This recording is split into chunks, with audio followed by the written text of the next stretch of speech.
People have survived MIX to date? Anyone have a bender last night? No, I didn't. I was really well behaved. Who was well behaved last night? Who wasn't well behaved last night? About the same. What are the rest of you doing? So my name's Chris Auld. I'm a hobbit from New Zealand. I work for a company called Intergen, hence the crazy yellow shoes. We do a bunch of work across the breadth of the Microsoft stack. Everything from Dynamics AX through to Windows Mobile, through to Micro Framework, you name it. Obviously, one of the things that we do a bunch of is SharePoint. And we've been doing a bunch of work recently with Microsoft, building out some new functionality into the VisiWiz toolset. People use VisiWiz? No one in the room uses VisiWiz. Visual Studio extensions for Windows SharePoint services. Yeah, there we go. We've got a few. Sorry, I shorten things too much. And we've also been building out some interesting things for them. So I thought we'd start with a bit of a WIFM slide, just because I want to make sure we set expectations before we start. This session is really about theming in SharePoint, and it's about how you can, for minimal cost, minimal effort, build out and package themes for reuse within your organization. If you're an enterprise developer, right, we're going to talk about how you can get your intranet, extranet sites branded easily, get your staff buying into your brand a bit more. We're going to talk about building out reusable templates. If you're an experienced SharePoint developer, and that should have a D, of course, we're going to do a lap around the new features in VisiWiz 1.3. Right, so that's Visual Studio extensions for Windows SharePoint services. It gets really long when you type it out in full on a slide, so I just shorten it up. I'm going to talk a bit about the value prop of actually doing good theming. If you're an agency folk, right, we're going to talk about building redistributable themes for your customers, and the hope is that along the way, everyone gets a bit of a giggle. What's not in it for you, we're not going to be working with things like master pages, right? We're not doing complex layout changes in SharePoint. We're focused on how you take out-of-the-box SharePoint and make it look snazzy for your internal and external users. So that's really about using this thing called SharePoint themes. And we're going to talk a bit about how you design your themes, how you develop and package your themes, and then ultimately how you deploy those themes. We'll talk a bit about the anatomy of a theme and really the anatomy of the SharePoint HTML itself. We'll talk about the theme team, right? Now, Mr. T is not part of the theme team, but we talk about the various roles that we have within our organization and what we deploy in terms of staffing to actually build out these things for the customer. We're going to build a theme here on stage. We're going to deploy the theme here on stage. And I've got a bunch of sort of useful snippets and some macros that I'll check up on my blog that you can pick up later on and work with to do some of this stuff yourself. Finally, we have some public service announcements around the new feature set in VisiWiz 1.3 and also some new pre-built SharePoint themes packaged as VisiWiz projects that are available for download from msdn.com as of yesterday. So who's not a SharePoint person? So we've got a few. So I'm going to kick off and really just start by letting you have a quick look at what a SharePoint theme looks like. Just log into my VM here. So this is SharePoint, and that's what a SharePoint theme looks like. Who's got a website deployed that looks like that in their organization? A few people? Heaps of people. Oh, you guys are going to love this session, right? You guys are going to absolutely love this session. So at this little ditty called the site settings area, and we can actually jump in there. We can choose to change the site theme, right? And it's the owner of the site that gets to do that. So if you actually have things like My Sites and delegated site permissions within your org, your users can change these themes. So we can choose to maybe change to a different theme. Anyone got a favorite? Favorite out-of-the-box SharePoint theme? Anyone? Stick your mittens up. Surely. What? Wheat. Adam likes wheat. Right? Obviously not gluten intolerant. So if we then apply that, and now our sales site here at contoso.com looks really wheaty. Right? So that's SharePoint theming. And obviously, there are some out-of-the-box themes that are interesting, but what you really want to do is think about building out themes for your own organization.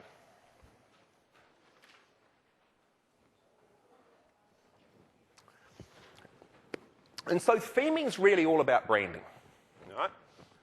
And branding, particularly for things like intranet sites, is about building some passion about the organization within your staff, inculcating some enthusiasm about the brand. So say you're a large multinational conglomerate company, right? And there's a particular large multinational conglomerate company that seems to pop up regularly at Microsoft events. These guys seem to have their fingers in a number of different pies. I don't know if there's any business around the world that they're not involved in. And obviously, we're talking today about Contoso's pharmaceutical division, right?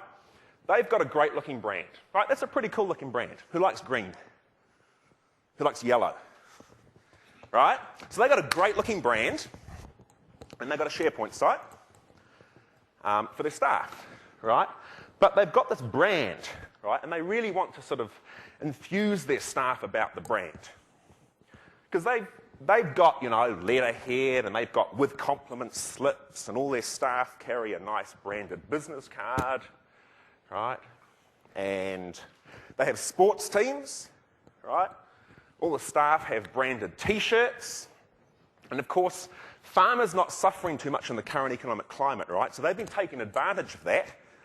And the fact that many governments around the world are spending all their money on banks, and they've got themselves a new corporate headquarters. All right?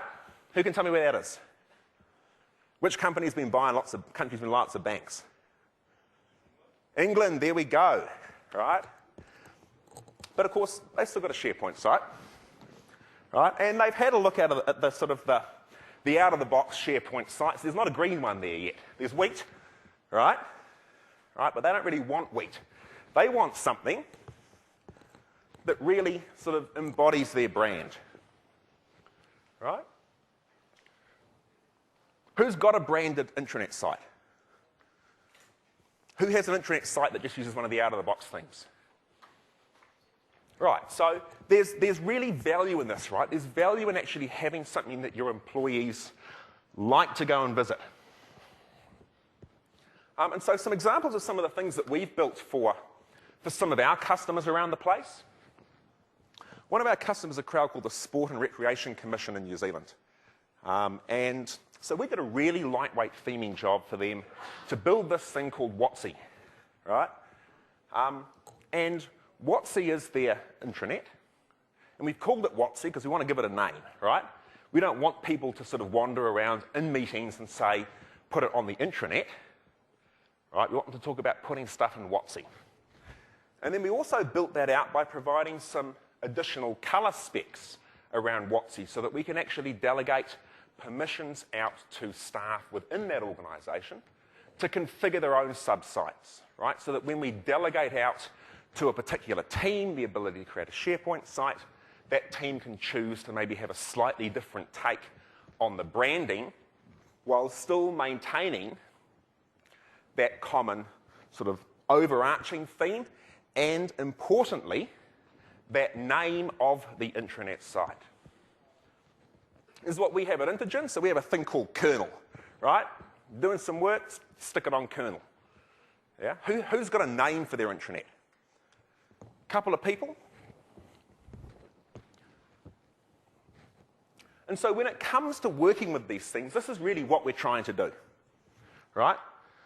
So we're really trying to take some of these default elements defined in HTML and CSS and stick our spin on them, right, to really map that out. It's not that easy, all right? So SharePoint has with it some challenges, right? It uses heavily nested tables. Right? It has a labyrinth of CSS.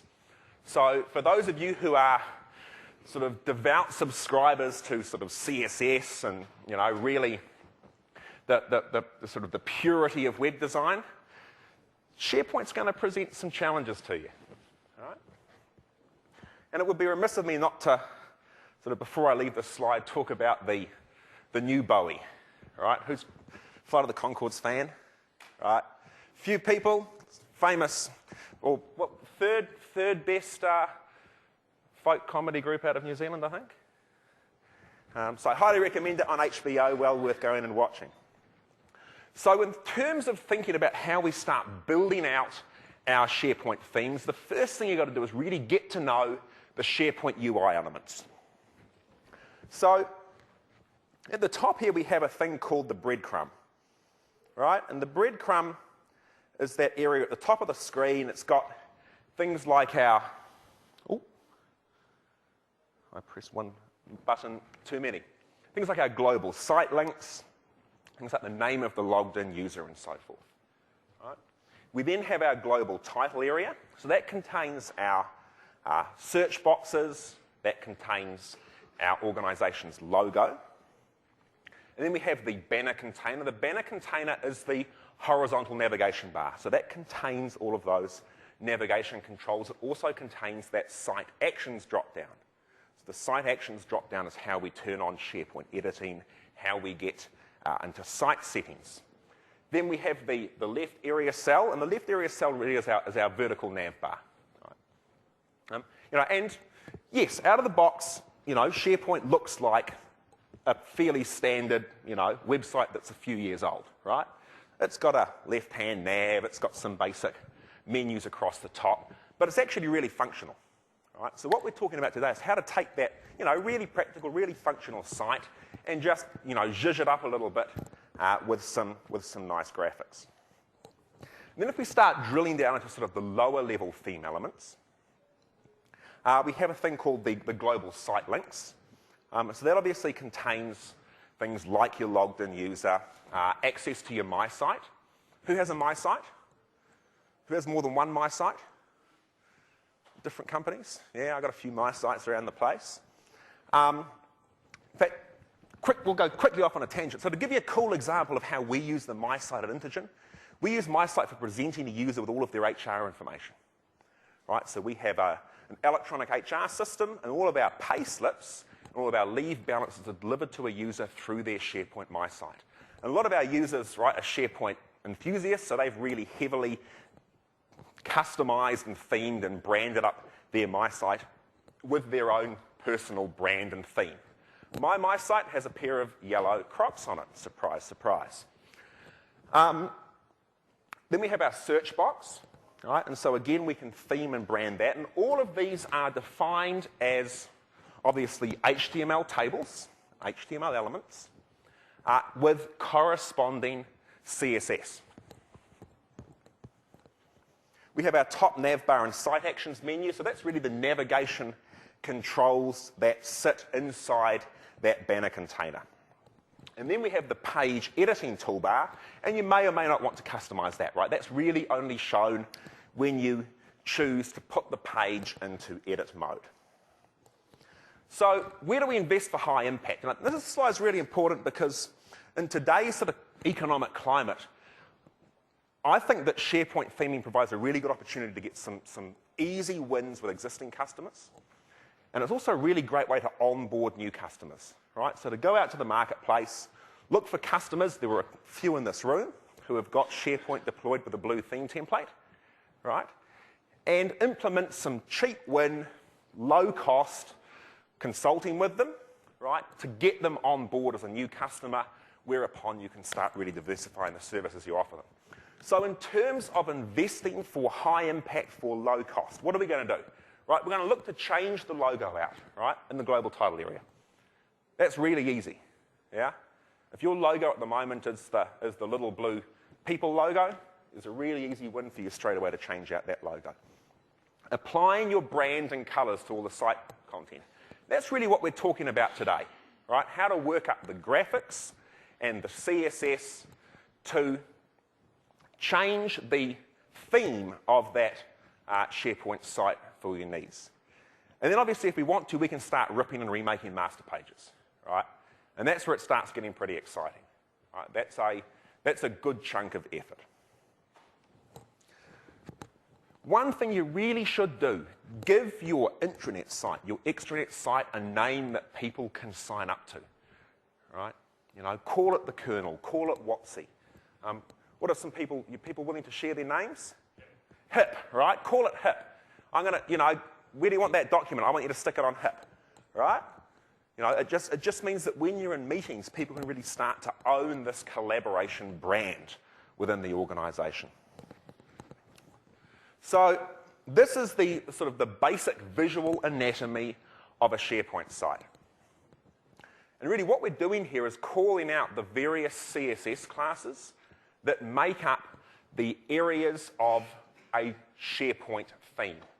When you come to theme your SharePoint site, what you're doing is really reworking those CSS classes to change that look and feel without necessarily changing the structure of the site, without necessarily rebuilding heavy nested tables, right? You're getting inside David Bowie's brain and you're understanding what that CSS looks like. If you're new to SharePoint, you're a design type person looking for where you should invest your time learning about the default SharePoint CSS. In terms of sort of the technical packaging and anatomy of a SharePoint theme, each theme has a .int file, and that includes information like the theme's name and a few other areas like that. We have a style sheet, right? And that style sheet obviously defines the elements within that SharePoint theme, right? So the elements are really the things that you can rework easily when you theme your site, right? And obviously, though, the theme.css is going to be referencing images, right? And so you can swap out those images, add new images and so forth, reference those from the CSS and have them rendered into the appropriate tables, divs, spans within your SharePoint theme, right? So that looks really simple. Who thinks that looks really simple? Right? The complexity for SharePoint themes comes in that CSS file, and we're going to have a look at some of the files shortly. Your theme files live in the 12 directory. Right? Inside the 12 directory, we have a templates folder, we have a themes folder. And we're going to have a look at those structures shortly and actually have a bit of a browse around and see where those theme files are stored. And then we have some theme support files, and the theme support files are a thing called spthemes.xml, and that's really the directory of themes that apply for our site or site collection. Right?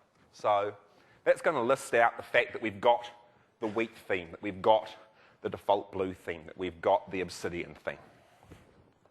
And then for each theme, we have a small thumbnail image, right? And that thumbnail image lets our SharePoint power users get an idea of what the theme's going to look like before they change to it, right? Because when we start talking about themes, what I really want you to think about is how do we empower the gurus within our organization, right?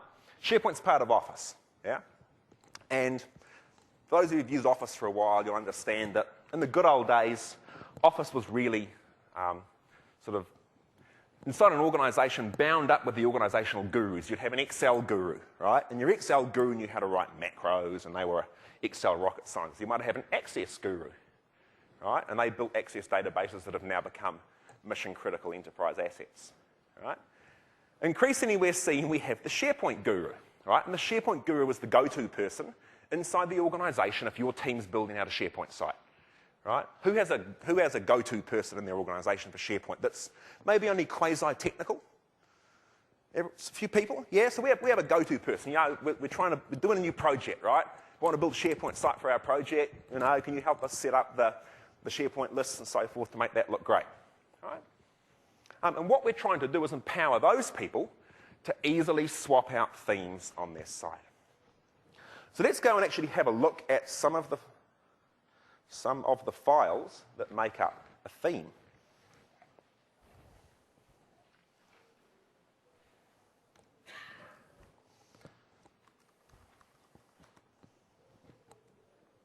So we'll jump back into our VM, and here on the desktop I've got a shortcut out to that 12 directory. And if you remember, we said inside the 12 directory we have our templates folder, And inside that, we have our themes. So we saw the list of themes before. Here is our list of themes, our theme folders. Inside each of these theme folders, all right, going to be a bunch of images, all right, some CSS, and an int file. So let's look at maybe the Obsidian theme. And pull out that int file, have a look at what's in the int file.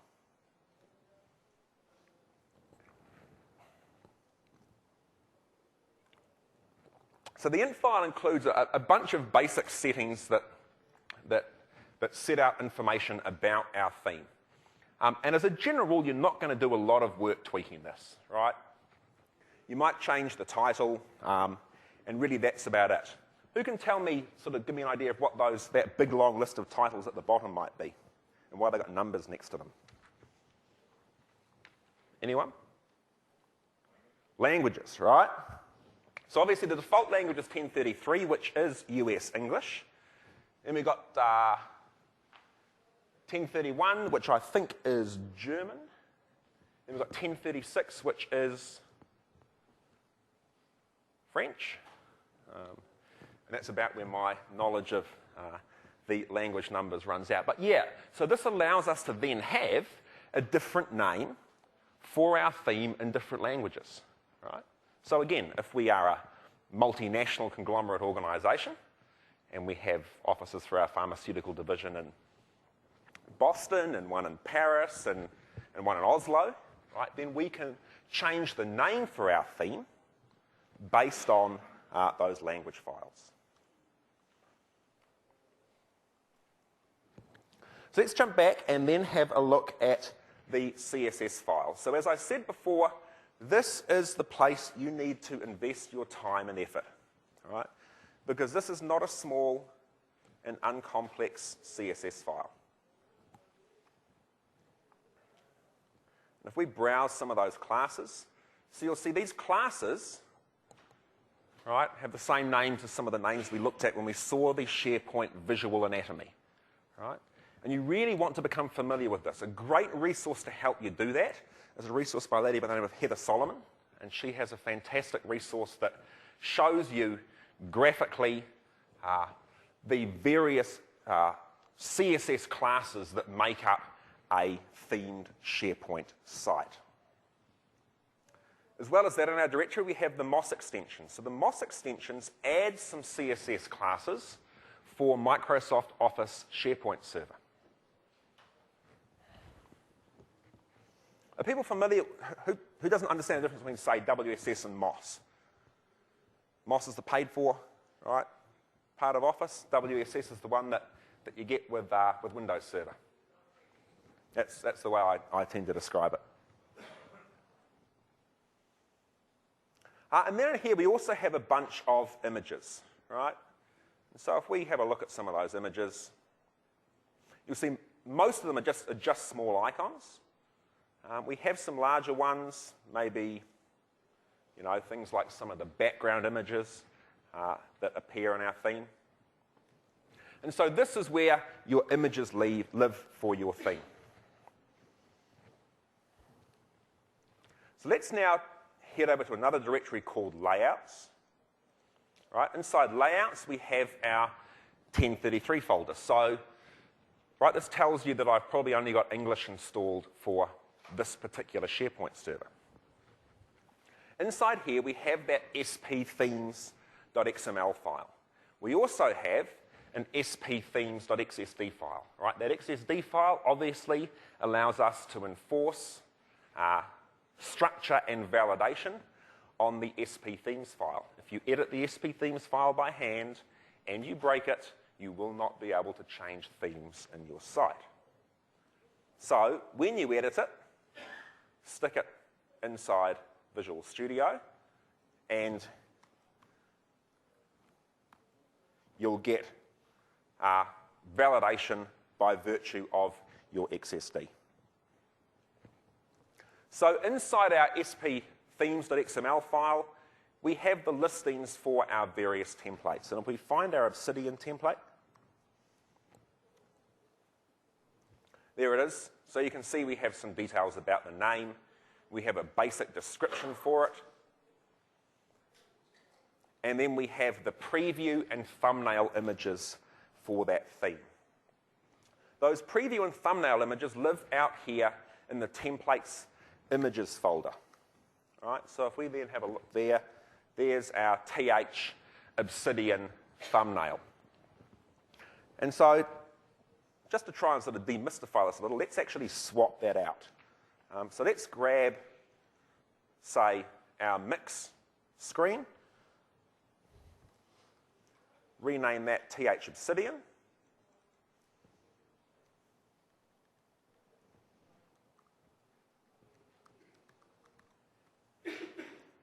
and drop that in as a replacement into our images directory.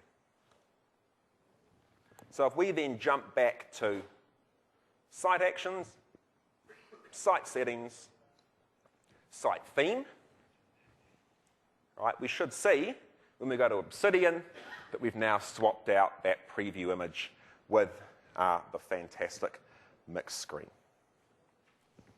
So that was sort of our quick lap around the file structure that makes up our SharePoint themes. We're going to come back later and actually build out a theme, and that structure you'll see will be quite important because we'll actually have to replicate that structure in our VisiWiz project in order to build out our SharePoint package to deploy onto the server. So in terms of sort of the process for our theme, and it's really, the customer has a need, and if you need to convince the customer they have a need, that's the job of your sales team. And take the opportunity in the current economic climate to think about simple, lightweight theming as a new opportunity for business development. We need to have a designer. Our designer's going to put together some wireframes, some comps that really show how this looks great. Your designer needs to be SharePoint aware, right? Your designer needs to be SharePoint aware.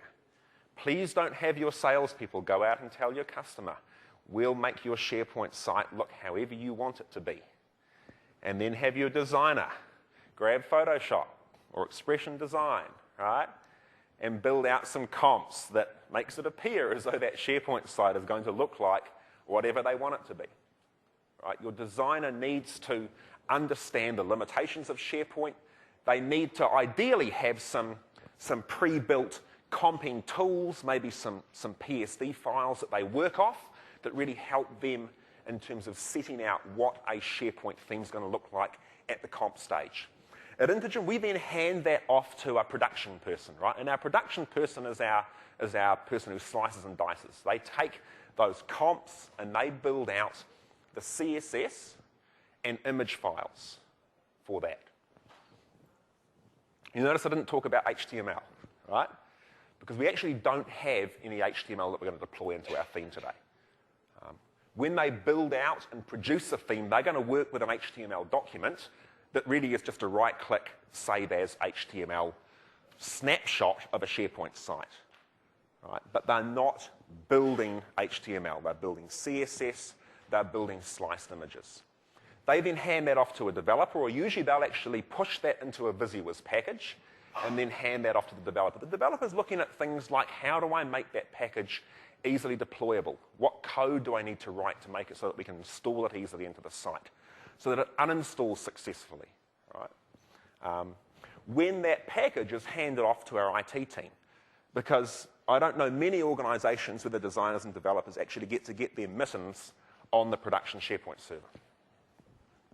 And ultimately, this is about empowering those users, empowering the SharePoint gurus within your organization to theme up and rebrand those little team sites, those little project sites that they are building out inside your organization.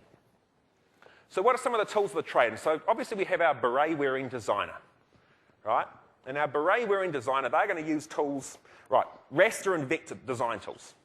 Photoshop, right? Microsoft Gig, but let's not kid ourselves, they're going to use Photoshop, right? They're going to use Illustrator. They're going to use Expression Design, right? They may use a little bit of SharePoint Designer. Right? They're going to hand those comps off to our production person, our beanie-wearing production designer, All right? And our production designer is going to work up some CSS and some images using SharePoint Designer, maybe using Expression Web with Super Preview. Who like the look of Super Preview? Yeah? Who thinks that's going to be useful? I think it's going to be great, right? And then they may also start using a bit of Visual Studio 2008 and VisiWiz to start packaging those CSS and image files into our theme. All right? We've got our baseball cap wearing developer. And that developer, obviously they're going to crank code. Right? They're writing code, they're building out the packages, they're working with .NET assemblies, they're writing the feature receivers and so forth for our SharePoint theme. And then obviously we have the unwashed Megadeth t-shirt wearing infrastructure engineer. Anyone infrastructure engineer in the room? Good, I thought I might be able to get away with that joke here. All right? And so they're really receiving that package, and they're the guys that get up at 4 o'clock in the morning and truck into work because they're only allowed to touch the servers in a 30-minute window at that point in time, right? But they're picking up that package, and they're using things like the SharePoint Central Administration site or the STS Admin command line tool to be able to push out those SharePoint packages. So let's build a theme, huh?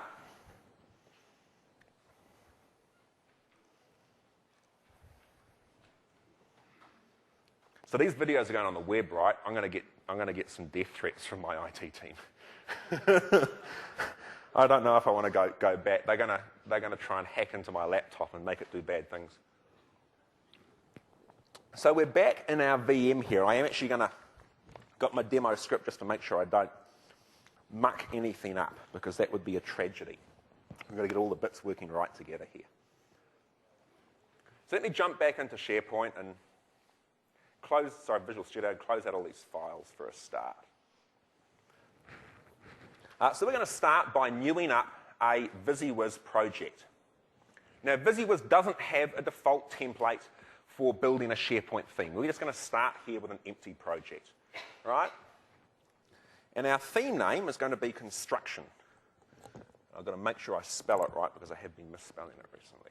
All right, so that's going to then start VisiWiz with that project template. This is a new feature in VisiWiz 1.3, the ability to choose between sticking your binaries in the GAC or pushing them into a bin folder in partial trust scenarios. We're going to stick with the GAC.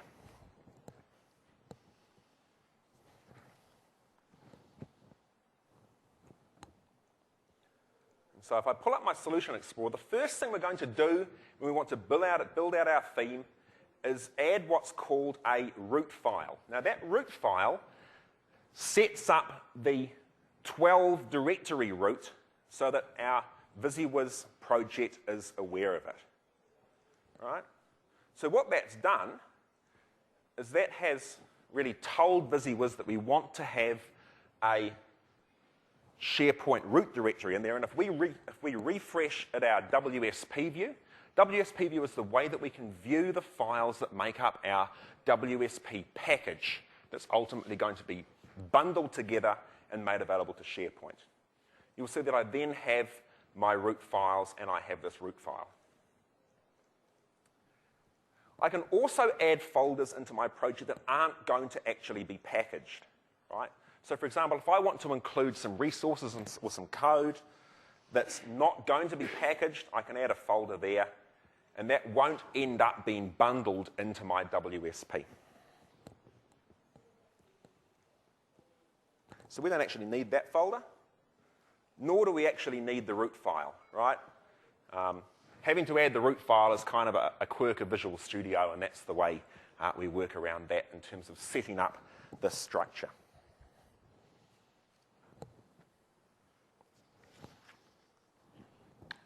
So we have really our 12 directory root. Now we need to add in some folder structures that represent things like the themes folder and the layouts folder, and within those some subdirectories for our construction theme, and within that some directories for images and so forth. Right? So there's a reasonably rich directory structure that we've got to set up. Now I am phenomenally lazy, right? And I'm sure many of you are also phenomenally lazy. So I don't like running through and right-clicking and creating directories all over the place. So I built a macro. Who's ever used a Visual Studio macro? No one. One person. One person. Have you used it for SharePoint stuff or something totally different? Yeah? Fantastic. So this may be pretty familiar to you, what I'm about to do. So obviously, when we're writing code, we can use things like snippets, and I'll show you some snippets shortly. When we're building directory structures, there's kind of no right-click insert snippet. So we're going to use this macro. And if I pull up my macros IDE, now you probably have this sort of pre-created, but I wanted to do this just so I showed people what macros look like. Jump into my macros. Right. This is VBA, by the way, everybody, for those who are too young to ever know what Visual Basic is. Right? So I've now got my macro here. It's a pretty simple thing. It's going to ask me what my template name is. Right? And then it's going to start running through and actually creating those directories. So if I then run that, it prompts me and says, what's your theme name? It's going to be construction. And I'm going to make sure I spell it correctly. It's going to run that macro. If I then close that, head back over to, no, I don't really want to save that. Right, so that's now created. Ooh, that wasn't so good. I closed the whole of Visual Studio. That was very suboptimal, wasn't it? That's not so good, right? That's okay. It's going to take us 2 seconds to rework that. So, SharePoint root file. Oh, it already exists.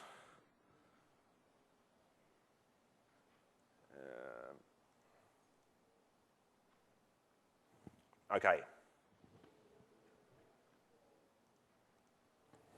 I'm off script now, everybody. I'm off script. Maybe I shouldn't. No. Well, I was when I closed the macro IDE, right? I accidentally closed the whole of Visual Studio. That was not the smartest thing to do. So now I have to start again from scratch. So we'll start again from scratch. And I'm going to work really, really, really quickly. All right. So we're going to have construction 1. You guys need to spell check for me, please. We're going to call it construction 1. I'm going to do full trust.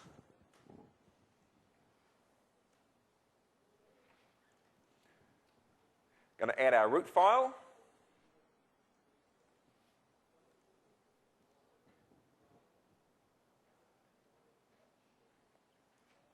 SharePoint root file.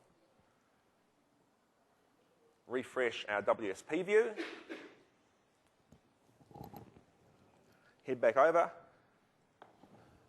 Blow that away. Yes. Tools, macros, macros IDE.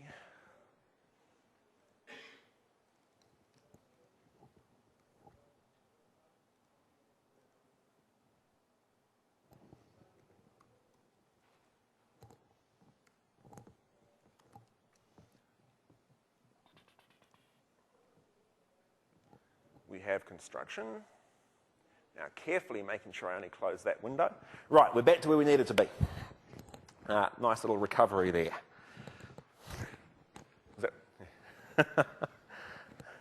Okay, but useful macro. That's on my blog. You'll get the blog address at the end. You can pull that down. It's reasonably generic, so you can use it for building out your own themes. Right, and so you'll see this directory structure really mirrors the directory structure we saw in the 12 directory. All right. Remember, we had in here things like template, and we had themes, and in there we had our themes. So really what we've done is we've built out that same structure here that we can now start dropping our files into. Now, I've got the files here that have been handed off by my production designer. Right, so they've handed me off the files that make up our theme. Thing to note here, and again I reinforce this, there is no HTML, right, in this directory. My designer has not handed me any HTML. They've handed me CSS to alter, right, the display of the HTML inside SharePoint. So I'm going to grab the images, and I don't need the sample or the thumbnail. Grab those and drop those into my construction folder. Right? And then I'm going to grab my CSS files and my construction.inf. And remember, they sat inside the themes directory. So they're going to get dropped into the themes directory. If we jump back over in our WSP view, we should now see the start of our package coming together. Right, so there's the start of our package coming together. Right? We've got all of our images in the construction folder starting to happen. So what we'll do now is, I'm on my development machine here, right? So when we do SharePoint development machine, we actually have usually a virtual machine on the developer's desktop that actually has SharePoint Server installed on it. So what I'm going to do now is do what I call a quick deploy. So we have this new thing called quick deploy in VisiWiz, right? And for those of you who are working with non-code-based projects, you're going to really like this, because quick deploy, I just go copy to 12, right? And that's going to run up VisiWiz. It's going to validate my package. It's going to pick up those files and stick them in the 12 directory for me, right? If you're doing rapid turnaround work, right, and you're a user of VisiWiz, you're going to really appreciate that feature. Again, if we jump over here, you'll now see that my construction theme, right, at least in terms of files, has now been deployed out to that directory. I've got one other file to add, and that is back here in the template directory. I need an images folder, right, because I need to have my thumbnail image there. Where is it? Right, because we're going to refer to that shortly when we work with sptheme.xml. Remember, sptheme.xml is the directory of themes on my server. Now, we haven't got that yet, right? And if we're being slack and lazy, and I have said before that usually I am quite lazy, we'd just pick up theme.xml, do a little bit of editing, and then stuff it into our VisiWiz project. That carries with it some problems, right? Not the least of which is that it then means any time we deploy our WSP package, we overwrite that spthemes.xml file that may have already been changed by somebody else. So we need to have a better way of doing that. I'm going to come back and have a look at that shortly, but let's jump back to the deck first and talk a little bit about what we've done to date. Right, so what happened is we had our Beret designer, and they used expression design, and they had some great ideas, as designers are wont to do. Right? And out of that, they came up with a comp. Right? And they came up with a comp, again, I reinforce, that was SharePoint aware.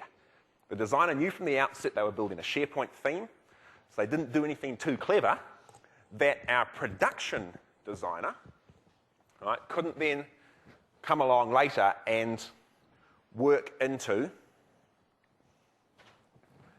CSS files and image files using something like SharePoint Designer. Right? So he's taken that comp and he's pulled out of that some images, some CSS, and our theme.inf file. Again, I reinforce no HTML. Right? So now what we've got to do is actually got to package our theme. And we've got to package our theme in such a way that it's deployable reliably inside our organization. That means we have to have a better way of manipulating sptheme.xml than just overwriting it into the 12 directory. So to do that, we're going to implement what's called a feature receiver. So if I jump to here and I add a new item, I'm just going to add a SharePoint module here, and we're going to call this construction theme, and add that. I'm going to jump over to my WSP view. I'm just going to refresh that, because what that's going to do is it's going to create into our package structure my module. I'm going to pop back over here. I don't actually need any of this, so I'm going to blow that away. But it's important I do go to WSP view because I need it to generate that structure. Those can go away, and I don't want it to delete the items out of my element manifest. Right? We just created those, and that's what we need to keep. So I've blown those files away, and let me just make sure I know where I'm at.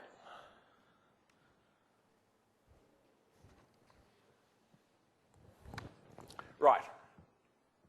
So next we're going to add a new item, just a simple class file. And we're going to call that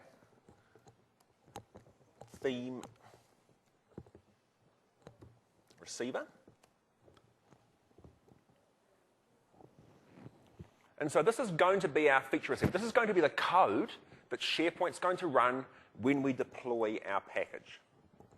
We need to be using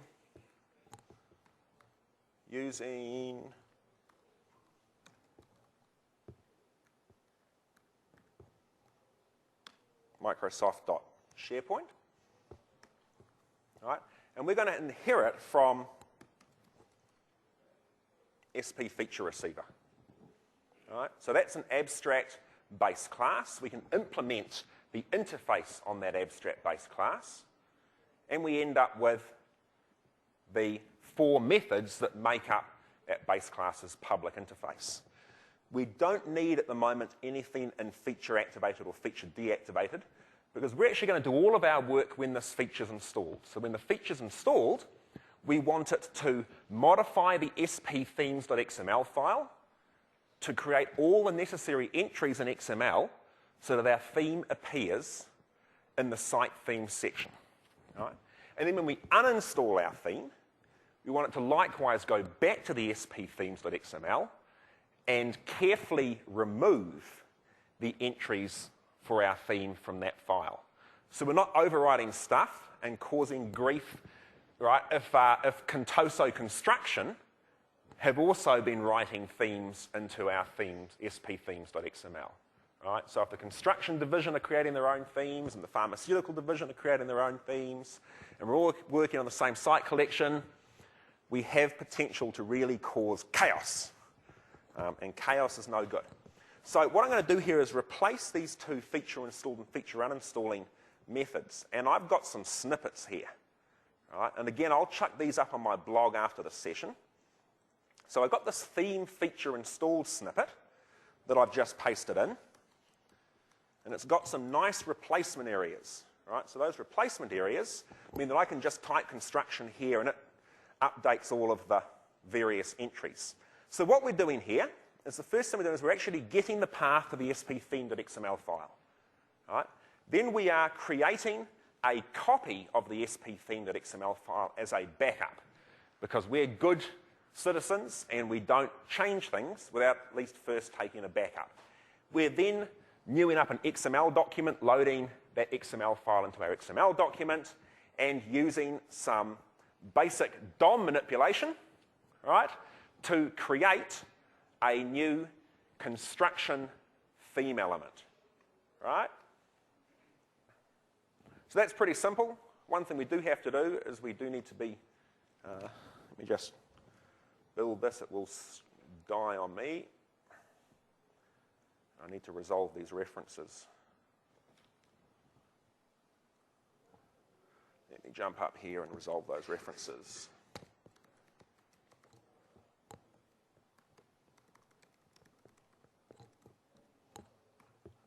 That should just about do it.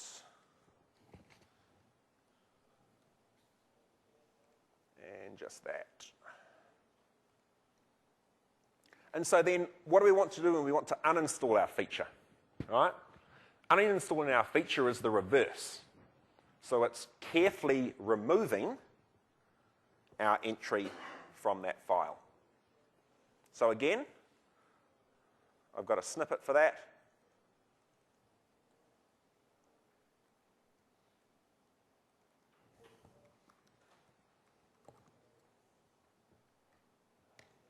And we're doing the reverse there. So we are removing the construction element out of our spthemes.xml file.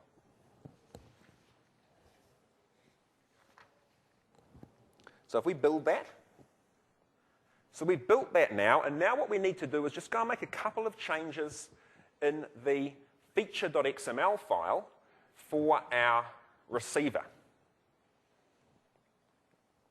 So this includes some information about deploying that feature, right? And we need to do a few things in here. The first is we need to give it a description. And you'll see I just used IntelliSense there. I got XML IntelliSense there because I'm using VisiWiz. VisiWiz understands the structure of what this feature.xml file needs to look like. I'm just going to say activating this feature will install the instruction theme. All right? And then I need to specify the class and the assembly that contain the code that we're going to be activating. So I need to add in my receiver class. And that receiver class, let me just check because we did have our slightly different approach before. I'm just going to do this just for the sake of safety.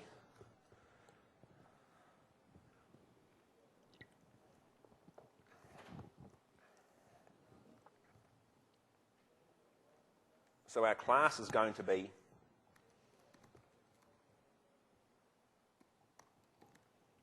construction theme.theme receiver. And then I need to specify the assembly name. Right? And the assembly name is a bit more interesting, right? Because the assembly name is the full assembly name, and that includes things like the public key that was used to sign that assembly.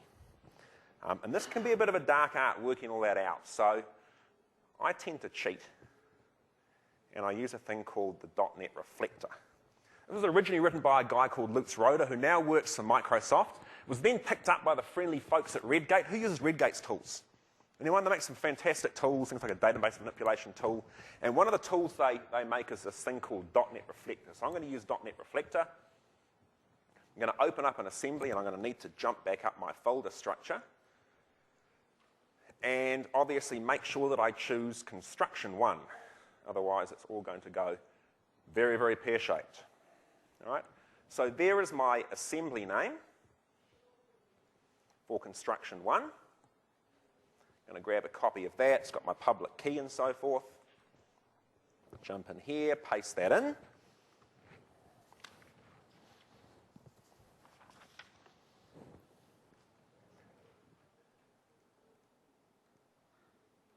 Right, let me just check that everything's building and ready to rock. Okay, so what I'm going to do now is actually deploy this properly out to my site. So if I head over to my Solution Explorer, we're going to use VisiWiz again, and this time we're going to do a proper deploy, right? We can't just use the quick deploy where we sort of kick the files over the fence into the SharePoint directory. We need to do a proper deploy where it's going to push out our assemblies into the GAC, actually register our feature, and so forth. So we'll do our deploy. And again, if we watch that output window, those who can see it, you'll see just what VisiWiz is doing, right? So it's validating our WSP package. And this is a new feature in VisiWiz 1.3, and that is a better way of detecting when you might have conflicting resources inside your package. And so it's asking us how we want to resolve this. And we'll just, for the moment, remove the conflicting items, right? These are the items that were thrown up there when we did our quick deploy earlier. So let's remove those conflicting items. And now it's going to deploy out our package. Now it's activating our feature, right? It's activating our feature, so it's calling that code. It's resetting the IIS worker process, right? And our feature should be deployed. So if we head back over here to Site Actions, go back to Site Settings, Site Theme, right? Here's our construction theme that we just created, and we can then apply that. And all things going to plan, we now have a new theme. So that's the demo. So that really runs you through how to build out that package. And of course, what we've got now is a redistributable WSP package file that we can take to our unwashed Megadeth t-shirt wearing systems engineers, and they can deploy at 4 o'clock one morning. Was that a useful demo for people? Gives you an idea of just how simple it is. Right? Obviously, you've got to have the designer, they've got to build out some CSS, but actually packaging it up into one of these reusable packages that can be handed off to our admin folks to then deploy into our server is really quite easy. And so we're tracking pretty well. We've got about 20 minutes left. And what I wanted to do sort of before we finished was make a couple of announcements. So I don't get to make sort of quite as big an announcement and sort of jump up and down in the keynote and get people really excited.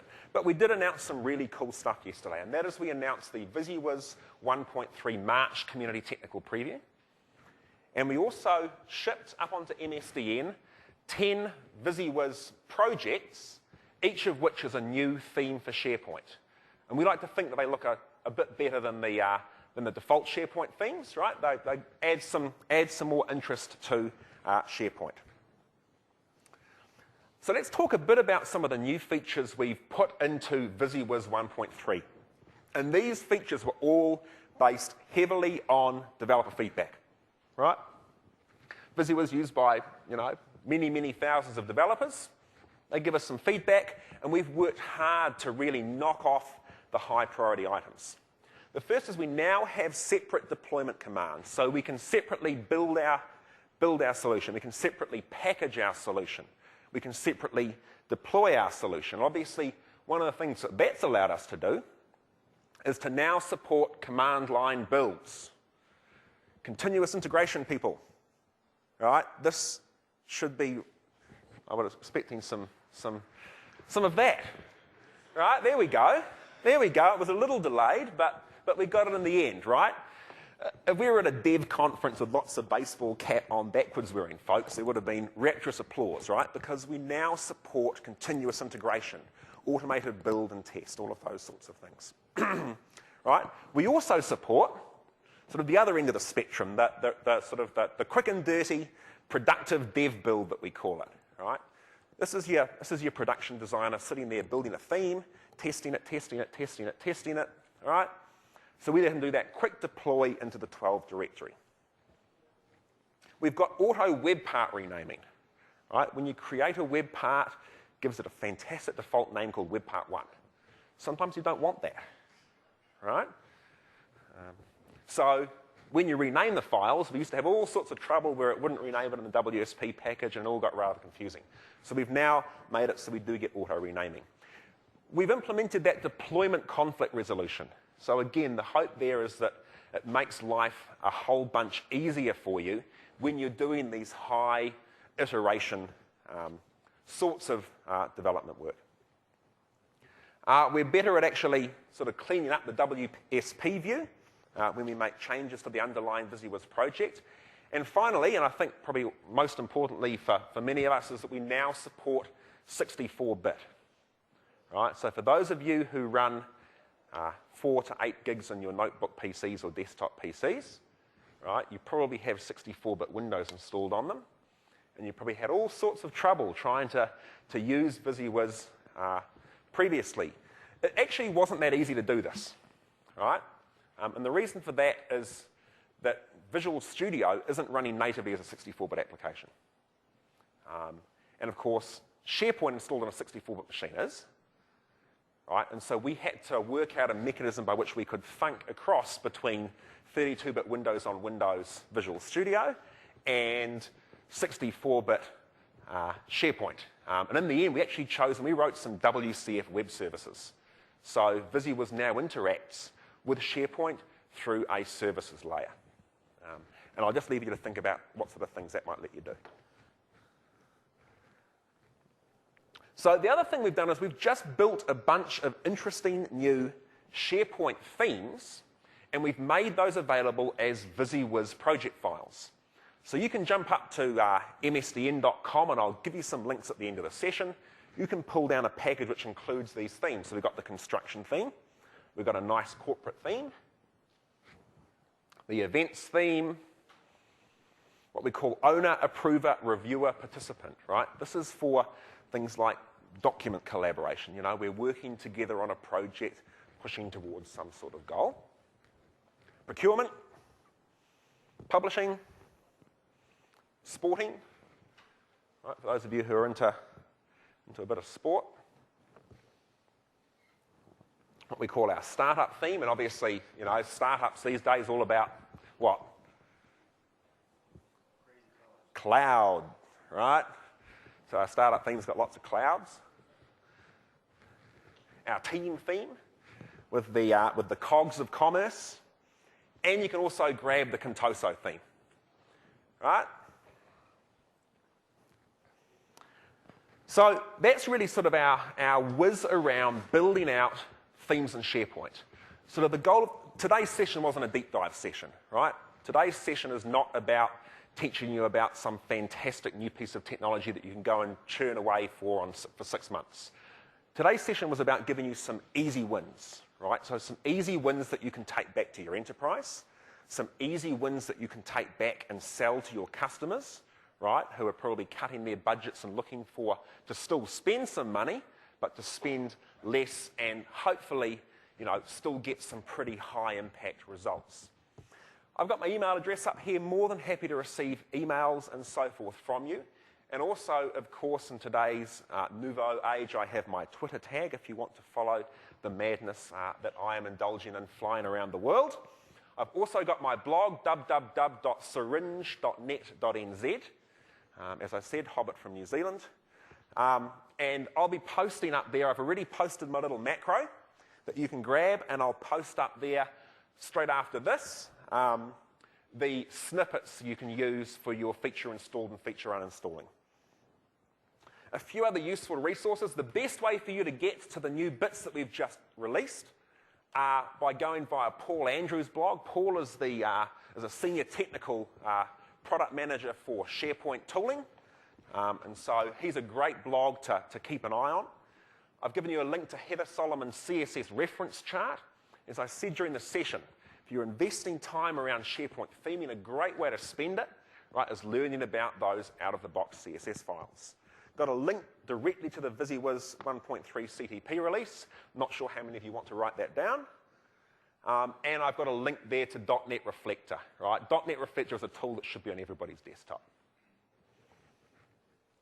So that's us. I'm happy to take some questions. And probably the easiest way is if you just stick your mitt up and ask the question, I will then repeat it back so we can record it for the video and then hopefully answer. So this was a great demo, and I like the way that you did this. I guess when I was first starting out with SharePoint themes, I looked at, what was it, Ted Patterson Group had an MSDN article about SharePoint. Yep. But theirs seemed to be way more into messing with the master pages or deploying the master pages. Yeah. So it looks like, I guess this was, So SharePoint, right, there are a few, SharePoint does lots of things to lots of different people, right? So I'm going to repeat the question. So the question was, today's session was great, and it was a really lightweight look at theming. There are some articles on MSDN from people like Ted Patterson Group around doing SharePoint branding where we rework the master pages. And yeah, absolutely. So there are two different approaches to really reworking the look of SharePoint. There's what we call doing a full branding where we work the master pages. And really we're focused on making SharePoint look completely like we want it to look. And that's heavyweight work, involves a good chunk of effort. And then there's what we've shown today, which is really a lightweight theme, right? It's really lightweight work. It didn't do any HTML work. It's just CSS and images, right? And that's the sort of thing that's fantastic for intranet, extranet type scenarios where you're quite happy with the basic structure of SharePoint. You just want to make it look snazzy. yeah, I wish I had found this beforehand because I ended up running into a lot of problems. I've literally spent almost 12, 15 hours on the phone with Microsoft. Yeah, it can be hard, right? So the best way to build your theme, go and grab our pack of 10 themes from MSDN, pull those down, pull them up in VisiWiz, and just take one of those and rework it, right? And you can bang one of these out really, really quickly. Had a question over here, sir? No? The URLs again? I will put the URLs in my blog. Yep, syringe.net.nz. Other questions? Hey, thanks. Oh, one more. Yeah. I guess this doesn't really, it doesn't look like it messes with any, I know we were having some problems with the multi-meeting template and some other stuff, not getting the right job. Yeah, so this doesn't mess with the templates, right? So we have themes and then we have those templates, right, that might define a meeting site or a team site or whatever it is. So what we're doing here is we're really sort of rebranding, retheming, and that's separate from the actual template site. So if you take your theme, that you can apply that to a team site, and your team site will then get that theme, and all the elements will be themed, right? So you'll get, if I whiz back here, you'll get you know, you're going to get all of those elements are going to be themed, right?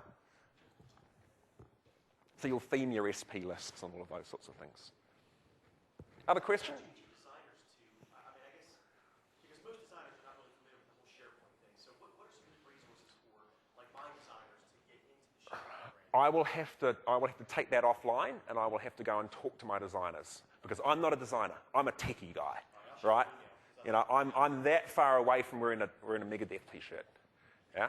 So I'll need to go and talk to my designers. I'll get them to do some things, and either I'll get them to do a guest post on my blog or a post somewhere else. Any other questions? Please do fill out your eval. Oh, one more. Yeah. Well, you're speaking about templates. Well, we're trying to get into changing some of the templates and creating our own. What resources? Again, I'll have to take that one offline. So I'll put a post up talking about resources for designers looking at theming, and resources for how to build out your own templates. And I'll give you some good pointers to some pre-packaged, pre-built templates that you can try and use and sort of build off the top of. Please do fill out your eval forms. I really appreciate your feedback. You know, I love reading the comments and love getting, you know, good numbers. So look forward to your evals. Thank you all for coming along. I hope you've had a blast of a time here at MIX. I know it's really hard in the current economic climate, but you know, I think we've seen some really exciting stuff. And again, seen some stuff that gives us easy wins, right? You know, I think the thing that's driving my business brain for the next, you know, 6 to 12 months is easy wins, both within our organisation and for our customers. Thank you all for coming along.